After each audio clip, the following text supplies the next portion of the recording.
देहे भान हे ज्ञान शस्त्रे खुडावे, विदेहीपणे भक्ती मार्गेच जावे, विरक्ती बळी निंद सर्वे त्यजावे, परिसंग सोडून सुखे रहावे.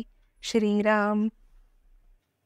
अहंकार, मीपणा, कशाची तरी आसक्ती, हाव आणि वासना हे सगळं आपण आपल्या शरीरालाच मी म्हणतो त्या शरीराच्याच आश्रयाने वाढतात आणि राहतात सुद्धा. मात्र हा देह कायम टिकणारा नसल्याने देहबुद्धी सोडून देऊन ज्ञान मिळवण्याचा प्रयत्न करायला हवा असा सोपा अर्थ या श्लोकाचा सांगता येईल. अर्थात ज्ञान म्हणजे सत्य, थोरला देव जाणणे सोपे नाही. त्यासाठी सतत परमेश्वराचे चिंतन, मनन हवे. आपण सकाळी उठल्यावर कराग्रे वसते आणि समुद्र वसने देवी म्हणतो, म्हणजे दिवसाची सुरुवात प्रभाते मनी रामचिंतित जावा अशीच करतो ना. ज्या हातात श्री विष्णू व श्री लक्ष्मी आहेत त्या हाताने चुकीचं काम होणारच नाही, बरोबर ना. फक्त अशाच वेळी आपल्याला सावध राहावे लागते, नाहीतर अहंकार वाढू लागतो. मी रोज प्रार्थना म्हणते हे तरी आपण कशाला लक्षात ठेवायचं. लक्षात ठेवलं, शाळेत 4 जणींना सांगितलं की हळूहळू मी केलं ही भावना, हा विचार पक्का होऊ लागतो आणि पुढे वय वाढेल तसा तो अधिकच घट्ट चिपकून बसेल.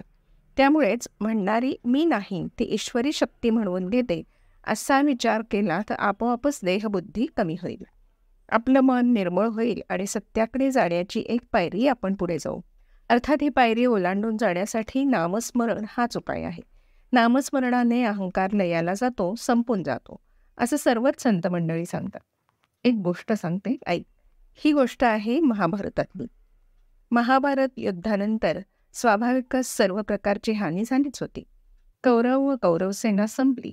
मागे राहिलेले सैनिक जखमी होऊन मरणासन्न अवस्थेत पडलेले होते. या युद्धात पांडवांचा विजय झाला असला तरीही स्वतःचे नातलग, मित्र, सखा, अगदी गुरुवर्य आणि पितामह सगळेच मृत्यू पावले होते. त्यामुळे विजयोत्सव तर सोडाच, पांडव अगदी हताश, दुःखी झाले होते. त्यांची ही मनस्थिती सुधारावी म्हणून भगवंतांनी पांडवांना एक विशेष यज्ञ करायला सांगितला. तसंच या यज्ञाचे अधिकारी म्हणून अगदी निर्जन स्थळी आश्रम असलेल्या व कदालभ्य मुनींना आमंत्रण द्या अशी आज्ञाही केली.